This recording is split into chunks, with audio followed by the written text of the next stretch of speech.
ಏನಿಲ್ಲ, ಈ ದೇವತೆಗಳ ಪ್ರತ್ಯರ್ಥಕ್ಕೋಸ್ಕರ ನಾವೊಂದು ಯಜ್ಞವನ್ನು ಪ್ರಾರಂಭಿಸಿದ್ದೇವೆ.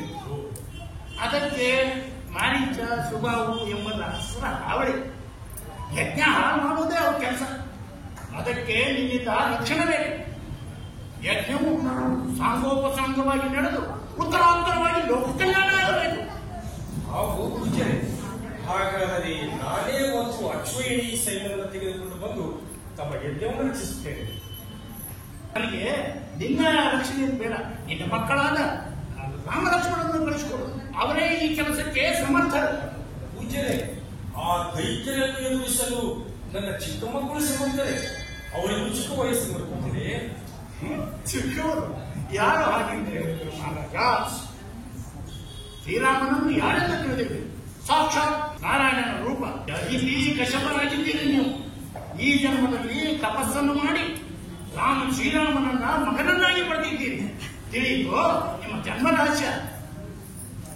ಲೋಕ ಕಲ್ಯಾಣಕ್ಕಾಗಿ ಅವತರಿಸಿದ ಮಹಾಪುರುಷ ಶ್ರೀರಾಮ, ರಘುಕುಲ ತಿಲಕ. ಕಳಿಸಿಕೊಡು ಮಹಾರಾಜ, ನಿನ್ನ ಮಕ್ಕಳಾದ ರಾಮಲಕ್ಷ್ಮಣರನ್ನು ಕಳಿಸಿಕೊಡು. ಪೂಜ್ಯರೇ, ನನ್ನ ಜನ್ಮ ರಹಸ್ಯವನ್ನು ತಿಳಿಸಿ ಬಹದೂಕರ ಮಾಡಿದೆ. ತಮ್ಮ ಆದೇಶದಂತೆ ಆ ನನ್ನ ಚಿಕ್ಕ ಮಕ್ಕಳನ್ನೇ ಕಳಿಸುತ್ತೇನೆ. ಹಾಗೆ ರಾಮಲಕ್ಷ್ಮಣರೇ, ಅಲ್ಲಿ ನೋಡಿ, ಮಾರೀಚ ಸುಬಾಹು ಕೂಡಿ ನಿರ್ಮಾಣವನ್ನ ಹೊಡೆಯಿರಿ.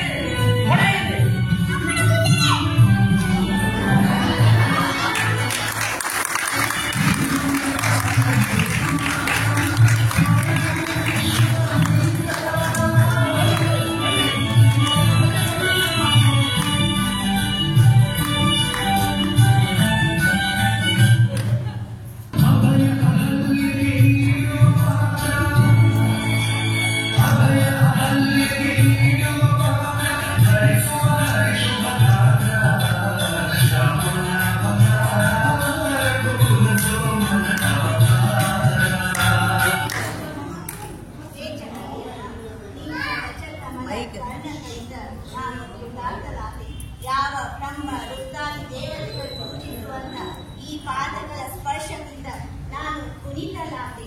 ಶಾಪದಿಂದ ಮುಕ್ತಲಾದೆ ಪ್ರಭು, ಶಾಪದಿಂದ ಮುಕ್ತಲಾದೆ. ನಮಸ್ತೇಸು ಪುರುಷಾಧ್ಯಕ್ಷ, ನಮಸ್ತೇಸು ಋಷಿಕೇಶ, ನಮಸ್ತೇಸು ಭಕ್ತವತ್ಸಲ.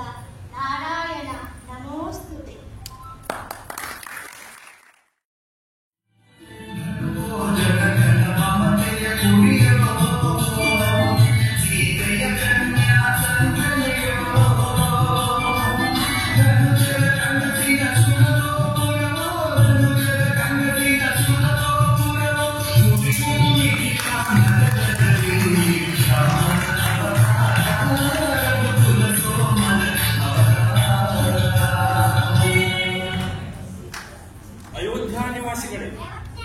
ನಾಗರಿಕ ಬಂಧುಗಳೇ, ನನ್ನ ಪುತ್ರ ಶ್ರೀರಾಮಚಂದ್ರನು ಸೀತಾದೇವಿಯನ್ನ ವಿವಾಹವಾಗಿ ಮಿಥಿಲಾನಗರದಿಂದ ಆಗಮಿಸುತ್ತಿದ್ದಾರೆ. ಅವನಿಗೆ ವಿವಾಹವನ್ನ ಎಷ್ಟು ವೈಭವದಿಂದ ಸಂಭ್ರಮದಿಂದ ಮಾಡಿದ್ದೇವೆಯೋ ಅದೇ ವೈಭವದಿಂದ ಸಂಭ್ರಮದಿಂದ ನಾಳೆ ಶ್ರೀರಾಮಚಂದ್ರ ಪಟ್ಟಾಭಿಷೇಕ ನೆರವೇರ್ತಾ ಇದೆ. ಎಲ್ಲ ಬಂಧುಗಳು, ನಾಗರಿಕ ಬಂಧುಗಳು ಆ ಸಮಾರಂಭಕ್ಕೆ ಆಗಮಿಸಬೇಕಾಗಿ ವಿನಂತಿ.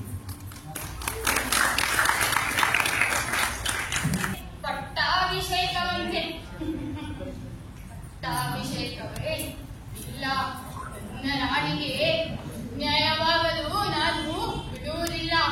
ಅಮ್ಮ ಕೈಕೇಯಿ, ಕೈಕೇಯಿ ಮಹಾರಾಣಿ. ಏನ್ ಮಾಡ್ತಾರೆ? ಅಮ್ಮ, ವಿಷಯ ತಿಳಿಯಿತೆ? ಏನು ವಿಷಯ? ಈ ರಾಮಚಂದ್ರನಿಗೆ ಪಟ್ಟಾಭಿಷೇಕವಂತೆ. ಹೌದು, ಅದರಲ್ಲೇನೀಗ? ಗರ್ಭ ಸಂಜಾತ ಅಂದರೆ ಭರತನಿಗೆ ಪಟ್ಟಾಭಿಷೇಕ ಬೇಡವೇ? ಅಂದರೆ ಅಮ್ಮ,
ವಾಸ ಮಾಡುವ ಸಮಯವಲ್ಲ ಸ್ವಾಮಿ. ನನ್ನ ತಾಯಿ ಕೈ ಮಾಡಿದ ಕೃತ್ಯವನ್ನು ಮುಗಿಸುತ್ತಿದ್ದಾರೆ ಸ್ವಾಮಿ. ಬಾಣ ಅಯೋಧ್ಯ ಪಟ್ಟಾಭಿಷೇಕ ಸ್ವಾಮಿ. ಬಾಣ ಪ್ರಸನ್ನನಾಗೋಣ. ನನ್ನ ತಾಯಿ ಕೈ ಮಾಡಿದ ಕೃತ್ಯವನ್ನು ಮುಗಿಸುತ್ತಿದ್ದಾರೆ. ಮೇಲೆ ನೀನು ಹೇಳುವುದು ಸರಿಯಾಗಿದೆ. ಪಿತೃವಾಕ್ಯ ಪರಿಪಾಲನೆಗೋಸ್ಕರ ನಾವೀಗ ವನವಾಸಕ್ಕೆಂದು ಅರಣ್ಯಕ್ಕೆ ಬಂದಿದ್ದೇವೆ. ನಾನು ಮರಳಿ ಅಯೋಧ್ಯೆಗೆ ಬಂದು ಮತ್ತೆ ಪಟ್ಟಾಭಿಷೇಕ ಹೊಂದಿದರೆ ಅದು ತಂದೆಯ ಮಾತು ಮೀರಿದಂತೆ ಆಗುತ್ತದೆ. ಭರತ, ನಿನ್ನಣ್ಣ ಪಿತೃವಾಕ್ಯ ಪರಿಪಾಲಕನಾಗಬೇಕು ಅಥವಾ ಅದನ್ನು ಉಲ್ಲಂಘನೆ ಮಾಡಿದ ಅಪಕೀರ್ತಿ ಹೊಂದಬೇಕು? ಹೇಳು ಭರತ, ಹೇಳು.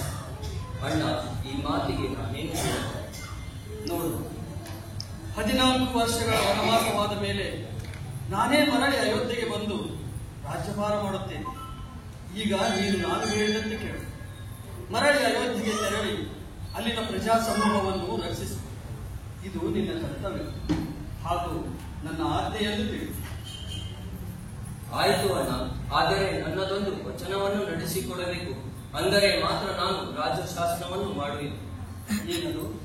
ಅದೇನೆಂದರೆ, ನೀನು ನನಗೆ ರಾಜ್ಯ ಶಾಸನಕ್ಕಾಗಿ ನಿನ್ನ ಪೂಜ್ಯ ಪವಿತ್ರವಾದ ಚರಣಪಾಲಿಕೆಗಳನ್ನು ನನಗೆ ಕರುಣಿಸು. ನೀನು ಬರುವವರೆಗೂ ಅದನ್ನೇ ಸಿಂಹಾಸನದಲ್ಲಿಟ್ಟು ನೀನೇ ರಾಜಭಾರ ಮಾಡುತ್ತೀಯನೆಂದು ಅಂದುಕೊಂಡು ಸೇವೆ ಮಾಡುತ್ತಾ ನಿನ್ನ ಸ್ಮರಣೆಯಲ್ಲಿ ಸೇವೆ ಮಾಡುತ್ತೇನೆ ಸ್ವಾಮಿ. ಇದಕ್ಕೆ ದಯವಿಟ್ಟು ಅಪ್ಪಣೆ ಕೊಡು ಮಾಡ. ಭರತ, ನಿನ್ನಿಚ್ಛೆಯಂತೆ ಆಗಲಿ.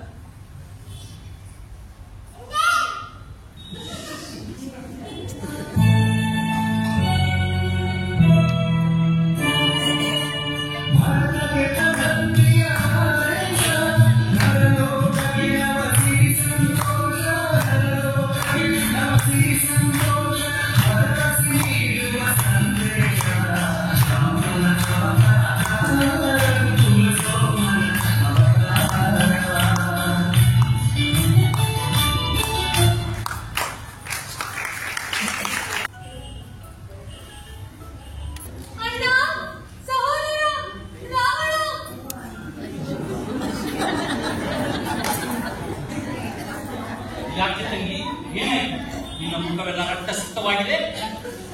ಅಣ್ಣ, ನಾನು ಅಲ್ಲಿ ಕ್ಷೇತ್ರ ಪಂಚವಟಿ ಗೌತಮಿ ನದಿ ತೀರದಲ್ಲಿ ವಿಹಾರ ಮಾಡುತ್ತಿರುವಾಗ ಸೂರ್ಯ ಚಂದ್ರರಂತೆ ತೇಜೋಮಯವಾಗಿ ಸುಂದರವಾಗಿ ಕಂಗೊಳಿಸುತ್ತಿರುವ ಶ್ರೀರಾಮ ಲಕ್ಷ್ಮಣರೊಬ್ಬ ಸಹೋದರನನ್ನು ನೋಡಿದೆ. ಶ್ರೀರಾಮನ ಹೆಂಡತಿ ಅತ್ಯದ್ಭುತ ಸುರಸುಂದರಿ. ದೇವ ಋಷಿ ಗಂಧರ್ವ ಯಕ್ಷ ಕಿನ್ನರ ಕಿಂಪುರ ಶಗಣಗಳಲ್ಲಿ ಹಿಂದೆಂದೂ ನೋಡದ ಅಪ್ರತಿಮ ಸುರಸುಂದರಿ. ನಿನಗಾಗಿ ಅವಳನ್ನು ಕರೆತರಬೇಕೆಂದಾಗ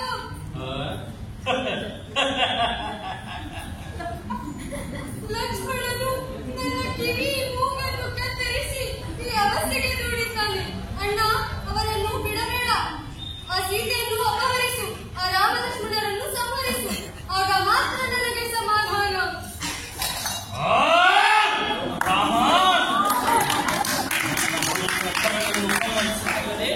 ನನ್ನ ತಂಗಿಯನ್ನು ವಿರೂಪಗೊಳಿಸಿದ್ದೀಯ.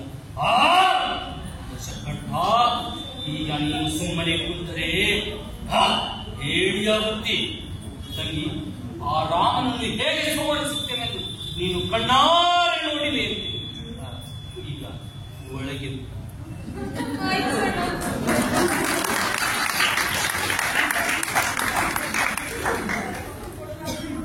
ಆ ರಾಮನನ್ನು ಸಂಹರಿಸುವುದಕ್ಕಾಗಿ ಮಾರೀಚನ ಸಹಾಯವನ್ನು ಪಡೆಯುವುದು ಯೋಗ್ಯ. ಯಾರಲ್ಲಿ? ಅಪ್ಪಣೆ ಪ್ರಭು. ಮಾರೀಚನನ್ನು ಕರೆತನ್ನಿ.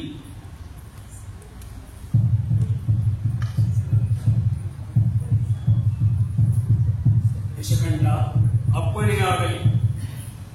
ಬಾ ಮಾರೀಚ, ಬಾ. ನಿನಗೆ ಆ ರಾಮನ ಪರಿಚಯ ಇದೆಯೇ? ಯಶಕಂಠ, ಶ್ರೀರಾಮನ ಹೆಸರನ್ನು ನೆನಪಿಸಿದರೆ ಮತ್ತೆ ಭಯವಾಗುತ್ತದೆ. ಅಬ್ಬಾ, ಆತನ ಪರಾಕ್ರಮವನ್ನು ಕಣ್ಣಾರೆ ಕಂಡವನು ನಾನು. ವಿಶ್ವಾಮಿತ್ರನ ಯಜ್ಞವನ್ನು ರಕ್ಷಿಸಲು ಬಂದ ಆತ ಸುಭಾವವನ್ನು ಸಂಹರಿಸಿ ಒಂದೇ ಬಾಣದಲ್ಲಿ ನನ್ನನ್ನ 100 ಯೋಜನ ದೂರಕ್ಕೆ ಸಮುದ್ರದಲ್ಲಿ ಕೆಡವಿಬಿಟ್ಟರು. ಹೇಗೋ ಇನ್ನು ಜೀವ ಉಳಿಸಿದ. ರಾಮೇಶ್ವರ. ಅದಿರಲಿ, ಶೂರ್ಪನಖಿಯ ವೃತ್ತಾಂತ ನನಗೆ ಈಗ ತಾನೇ ತಿಳಿಯಿತು. ಆದರೆ ಆ ರಾಮನ ತಂಡಿಗೆ ಮಾತ್ರ ನೀನು ಹೋಗಬೇಡ. ಅಲ್ಲ ಮಾರೀಚ, ಕೇಳು. ಆ ರಾಮನ ಸಂಹಾರದ ಯೋಜನೆ ಇದೇ ನಿನ್ನ ಬಳಿ. ಬೇಡ ಬೇಡ ರಾಮಣ್ಣ, ಬೇಡ. ಆತನ ಪರಾಕ್ರಮ, ಬಾಣದ ಹೊಡೆತದ, ಆಕಾಶದಲ್ಲಿ ಗಿರಿಗಿರನೆ ಸುತ್ತಿ ಅಬ್ಬಾ ಆ ಬಿದ್ದ ವ್ಯಥೆ ಮೈ ಚುಮ್ಮೆನ್ನುತ್ತದೆ. ಶ್ರೀರಾಮನ ಹೆಸರು ನೆನಪಾದರೆ ಸಾಕು, ಮೈ ಗಾಯದ ನಡುಗುತ್ತದೆ.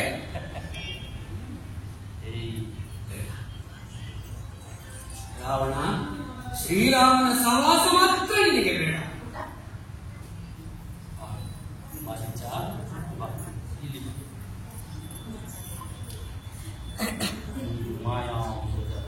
ಮಾಯಾಮೃತ ಬೇಯಿಸಿಕೊಟ್ಟು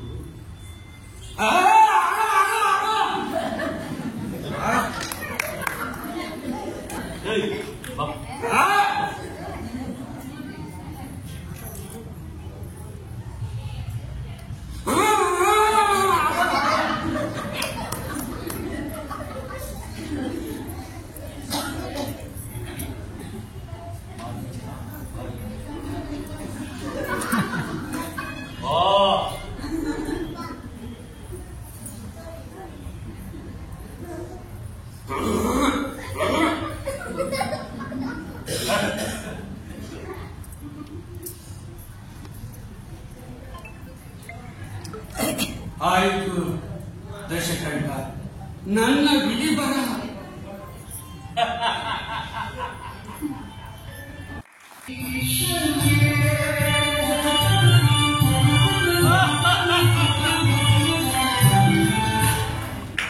ಸೀತಾ ಮಾತೆ, ಸೀತಾ ಸೀತಾ ಮಾತೆ.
ನೀನು ಬರೆದು ಬಂದು ನನಗೆ ಅನುಗ್ರಹ ಮಾಡಿದೆಯಾ ತಂದೆ?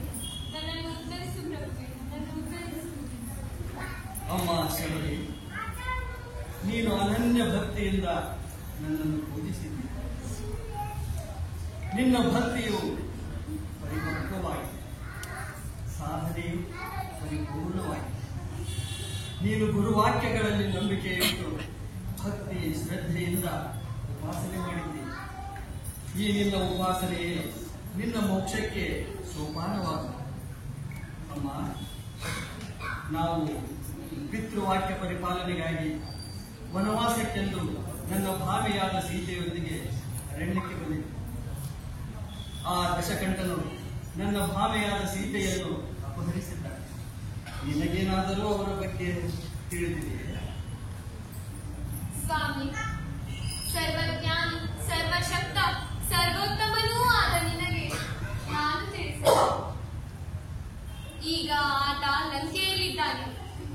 ಜಾನಕಿ ಮಾತೆಯನ್ನು ಅಲ್ಲಿಯೇ ಇರಿಸಿದ್ದಾನೆ. ಇಲ್ಲಿಂದ ಸ್ವಲ್ಪ ದೂರದಲ್ಲಿ ಪಂಪಾ ಸರೋವರವಿದೆ. ಅಲ್ಲಿ ಋಷ್ಯಮುಖ ಎಂಬುವ ಪರ್ವತವೂ ಇದೆ.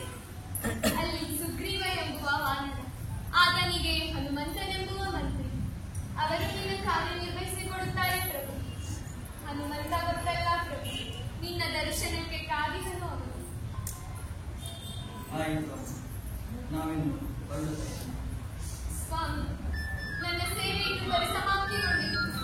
ನನಗಿನ್ನು ಅಪ್ಪಣೆ ಕೊಡು ಪ್ರಭು. ನಿನ್ನ ಚರಣಾರವಿಂದದಲ್ಲಿ ಈ ಸಂಸಾರದಿಂದ ನನ್ನನ್ನು ಮುಕ್ತಿಗೊಳಿಸು ಪ್ರಭು, ನನ್ನನ್ನು ಮುಕ್ತಿಗೊಳಿಸು.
ಯಾರು ತಾವು? ತಮ್ಮ ಕಾಂತಿಯಿಂದ ಎಲ್ಲ ದಿಕ್ಕುಗಳನ್ನು ಬೆಳಗಿಸುತ್ತಾ ಸೂರ್ಯನಂತಿರುವರು ತಾವು ಯಾರು? ನೀವು ಭೂಭಾರ ಹರಡ ಮಾಡಲು, ಭಕ್ತರನ್ನು ರಕ್ಷಿಸಲು ಯಾವುದೋ ಕಾರ್ಯವನ್ನು ವಿನಂತೀಕರಿಸಿಕೊಂಡು ಧರೆಗಿಡಿದ ಸಾಕ್ಷಾತ್ ಭಗವಂತನಾಗಿದ್ದು ಆಗಮಿಸುತ್ತೀರಿ ಎಂದು ತಿಳಿದಿದ್ದೇನೆ. ಹೇ ಲಕ್ಷ್ಮಣ, ಅಣ್ಣ ಇತ್ತಮ್ಮ, ನೋಡು, ಇವನು ವ್ಯಾಕರಣ, ನ್ಯಾಯ, ತರ್ಕಶಾಸ್ತ್ರಗಳನ್ನು ಪೂರ್ತಿಯಾಗಿ ಕಲಿತ ಪೂರ್ಣ ಪ್ರಜ್ಞನಂತೆ ಕಾಣುತ್ತಾನೆ. ಇಷ್ಟು ಮಾತನಾಡಿದರೂ ಒಂದು ಅಪಶಬ್ದವೂ ಬರಲಿಲ್ಲ. ಅಣ್ಣ, ಈತನಾರು ನಿನಗೆ ಗೊತ್ತಿಲ್ಲದೆ? ಅಣ್ಣ, ಇವನು ನಿನ್ನ ಪ್ರೀತಿಯ ಮುದ್ದಿನ ಮಗ, ಮುಖ್ಯ ಪ್ರಾಣ. ಇವನನ್ನು ಮಾತನಾಡಿಸೋಣ. ನಾನು ಅಯೋಧ್ಯೆಯ ದಶರಥನಂದನ ಶ್ರೀರಾಮ, ಇವನು ನನ್ನ ತಮ್ಮ ಲಕ್ಷ್ಮಣ. ಪಿತೃವಾಕ್ಯ ಪರಿಪಾಲನೆಗೋಸ್ಕರ ವನವಾಸಕ್ಕೆಂದು ಅರಣ್ಯಕ್ಕೆ ನನ್ನ ಭಾವಿಯಾದ ಸೀತೆಯೊಂದಿಗೆ ಬಂದಿದ್ದೆ. ರಾಕ್ಷಸರು ಆಕೆಯನ್ನು ಅಪಹರಿಸಿದ್ದಾರೆ. ಅವಳನ್ನು ಹುಡುಕುತ್ತಾ ಇತ್ತ ಕಡೆ ಬಂದಿದ್ದೆ. ನಿನಗೇನಾದರೂ ಅವಳ ಬಗ್ಗೆ ತಿಳಿದಿದೆಯೇ? ಅಂದ ಹಾಗೆ ನೀನು ಯಾರು? ಯಾವ ಕಡೆಯವನು? ನಾನು ವಾಯುಪುತ್ರ ಅಂಜನಾ ದೇವಿಯ ಗರ್ಭ ಸಂಜಾತ. ನನ್ನನ್ನು ಹನುಮಂತ ಎನ್ನುತ್ತಾರೆ. ಈ ದೇಶದ ರಾಜ ಸುಗ್ರೀವ ತನ್ನ ಮಂತ್ರಿಯೊಡನೆ ಅಲ್ಲಿ ಕಾಣುವ ಬೆಟ್ಟದ ತುದಿಯಲ್ಲಿ ಆತನಿದ್ದಾನೆ. ವಾಲಿ ಎಂಬುವನು ಸುಗ್ರೀವನ ಅಣ್ಣ. ಆತನು ಸುಗ್ರೀವನ ಹೆಂಡತಿಯನ್ನು ಅಪಹರಿಸುತ್ತಾನೆ. ಆದ್ದರಿಂದ ಈ ಋಷಮುಖ ಶೃಂಗದಲ್ಲಿ ವಾಸಿಸುತ್ತಿದ್ದೇನೆ. ಆಯಿತು ಹನುಮಂತ, ನಾವು ಸುಗ್ರೀವನ ಸಖ್ಯ ಬಯಸುತ್ತೇವೆ. ಈ ಕಾರ್ಯದಲ್ಲಿ ನಾವು ನಿಮಗೆ ಸಹಾಯ ಮಾಡುತ್ತೇವೆ. ಹಾಗೆಯೇ ಆಗಬೇಕು. ರಘುವರ್ಯ, ಆಗಮಿಸಿ, ಇತ್ತ ಕಡೆ ಬರೀ ಅವರ ಬಳಿ ನಾನು ಕರೆದುಕೊಂಡು ಹೋಗುತ್ತೇನೆ. ಹಾಗೆ ಆಗಿ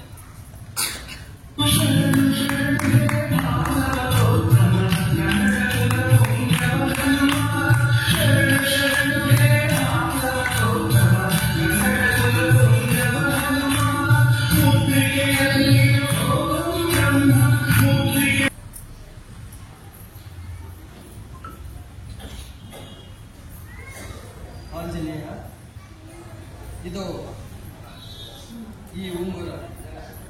ಇದನ್ನು ತೆಗೆದುಕೊಂಡು ನೀನು ದಕ್ಷಿಣ ದೇಶಕ್ಕೆ ಪ್ರಯಾಣಿಸಿ. ಅಲ್ಲಿ ಅಶೋಕವನದಲ್ಲಿರುವ ಸೀತೆಯನ್ನು ಕಂಡು ಈ ಉಂಗುರವನ್ನು ಕೊಟ್ಟು ಅವಳ ಯೋಗಕ್ಷೇಮವನ್ನು ವಿಚಾರಿಸಿ. ಹಾಗೆಯೇ ಶೀಘ್ರದಲ್ಲಿಯೇ ಶ್ರೀರಾಮ ಬಂದು ರಾಕ್ಷಸರನ್ನು ಸಂಹರಿಸಿ ನಿನ್ನನ್ನು ಕರೆದುಕೊಂಡು ಹೋಗುವನು ಎಂದು ತಿಳಿಸಿ. ಆಂಜನೇಯ, ಈ ಕಾರ್ಯವನ್ನು ನೀನು ಖಂಡಿತ ಯಶಸ್ವಿಯಾಗಿ ಮಾಡುತ್ತೀಯೆಂಬ ನಂಬಿಕೆ ನನ್ನದಾಗಿದೆ. ತೆಗೆದು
ಯಾರು ಮಾಡಲು ಸಾಧ್ಯವಾಗದ ಕೆಲಸವನ್ನು ನೀನು ಮಾಡಿದ್ದೀಯ.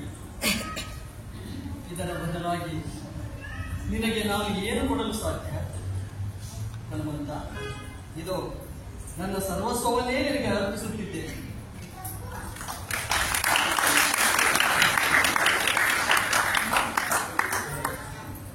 ಹನುಮಂತನ ಈ ಸಹಾಯವು ತುಂಬಾ ಸಂತೋಷ. ಅಣ್ಣ ರಾಜೇಂದ್ರ, ಈಗ ನಾವು ಲಂಕಾಪಟ್ಟಣ ಸಿದ್ಧತೆ ಮಾಡಿಕೊಳ್ಳೋಣ. ಹಾಗೆ ಆಗಲಿ. ಆಂಜನೇಯ, ನೀನು ಲಂಕಾಪಟ್ಟಣದ ಮಾರ್ಗ ತೋರಿಸಿ.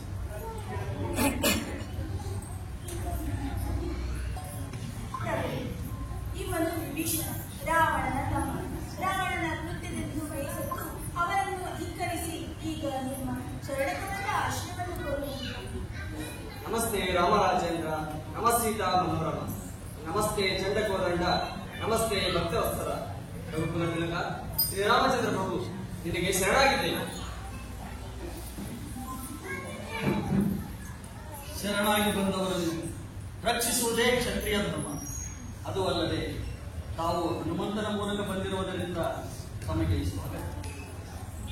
ಪ್ರಭು, ಆ ವಿವೇಕಿ ದಶಗಂಡನಾದ ನನ್ನ ಅಣ್ಣನಿಗೆ ಸಾರಿ ಸಾರಿ ಹೇಳಿದೆ, ವೈದೇಹಿಯನ್ನು ಮರಳಿ ಶ್ರೀರಾಮನಿಗೆ ಅರ್ಪಿಸು, ಆತನ ಈಗ ಮುಂದೆ ನನ್ನನ್ನು ರಕ್ಷಿಸುತ್ತಾನೆ ಎಂದು. ಆದರೆ ಆತ ನನ್ನನ್ನೇ ಸಂಹರಿಸಲು ಬಂದ. ಹೀಗಾಗಿ ನಾನು ನಿಮ್ಮ ಬಳಿ ಬಂದೆ. ಪ್ರಭು, ಅಚ್ಯುತ, ನನ್ನನ್ನು ರಕ್ಷಿಸು ಪ್ರಭು. ವಿಭೀಷಣ, ನೀನು ದೀರ್ಘಕಾಲದವರೆಗೂ ಈ ಲಂಕಾಪಟ್ಟಣವನ್ನು ಆಡು. ಆ ದಶಕಂಠನ ಸಂಹಾರವಾದ ನಂತರ ನೀನೇ ಲಂಕೇಶ್ವರ, ನೀನೇ ಚಕ್ರೇಶ್ವರ. ನಿನ್ನ ಅನುಗ್ರಹ ಪ್ರಭು.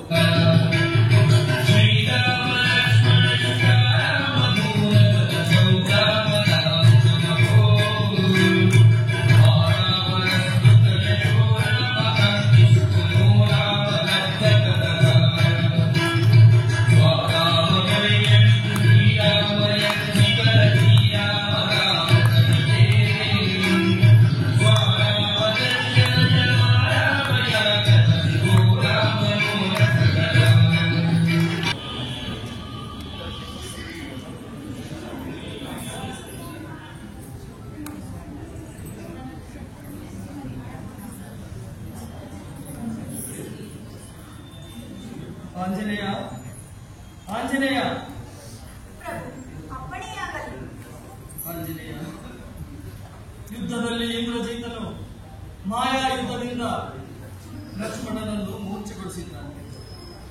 ನೀವು ಈ ಕೂಡಲೇ ಹಿಮಾಲಯಕ್ಕೆ ತೆರಳಿ ಅಲ್ಲಿ ಸಿಗುವ ದಿವ್ಯ ಸಂಜೀವಿನಿ ಔಷಧಿಯನ್ನು ತೆಗೆದುಕೊಂಡು ತಡ ಮಾಡಬೇಡ. ಅಪ್ಪಣೆ ಮಾಡು. ಶೀಘ್ರ ಬರೋಣ.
ನಿನ್ನನ್ನು ತಿಳಿಯಲು ಯಾರು ತಾನೇ ಸಮರ್ಥರು? ಪ್ರಬೋಧಮ ನಿನಗೆ ಸಾಷ್ಟಾಂಗ ನಮಸ್ಕಾರ. ಈಕೆ ನನ್ನ ತಪೋವನದಿಂದ ಮಾತೆ ಸೀತಾದೇವಿ ಸ್ವೀಕರಿಸಿದರು.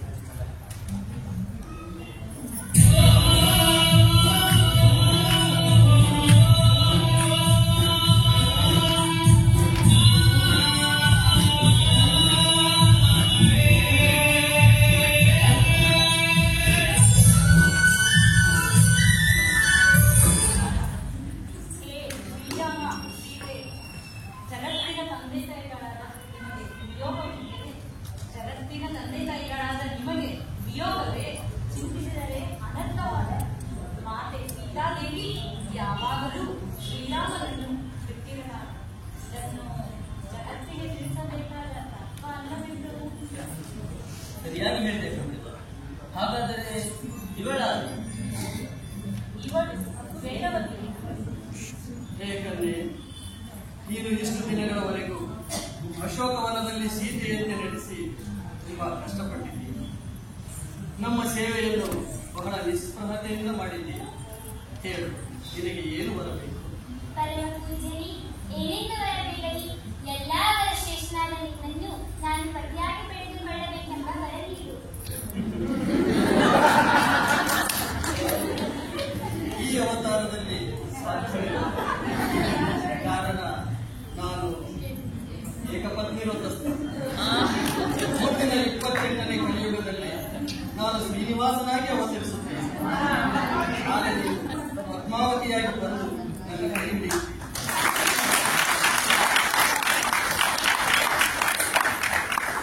ಆಯಿತು. ಅಣ್ಣ ರಾಜೇಂದ್ರ, ಈಗ ನಾವು ಅಯೋಧ್ಯೆ ನೋಡುವ ಸಿದ್ಧತೆ ಮಾಡಿಕೊಳ್ಳೋಣ. ಹಾಗೆ ಹನುಮಂತ, ನೀನು ಶ್ರೀರಾಮನ ಪಟ್ಟಾಭಿಷೇಕದ ತಯಾರಿ ಮಾಡು. ಆಂಜನೇಯ, ನೀನು ಅಯೋಧ್ಯೆಗೆ ತೆರಳಿ ನಮ್ಮ ಆಗಮನದ ವಿಷಯವನ್ನು ಎಲ್ಲರಿಗೂ ತಿಳಿಸು. ಅಪ್ಪಣೆ ಪ್ರಭು.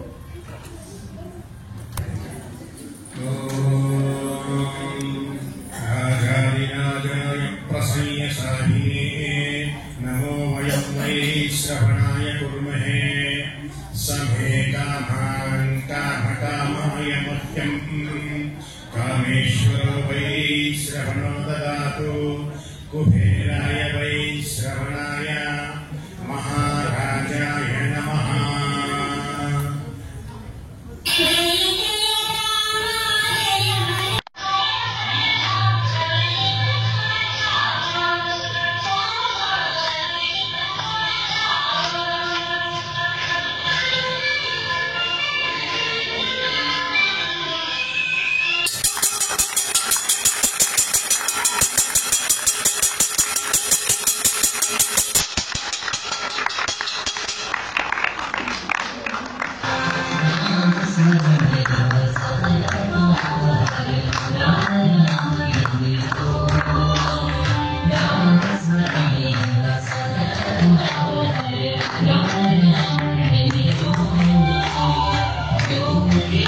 you.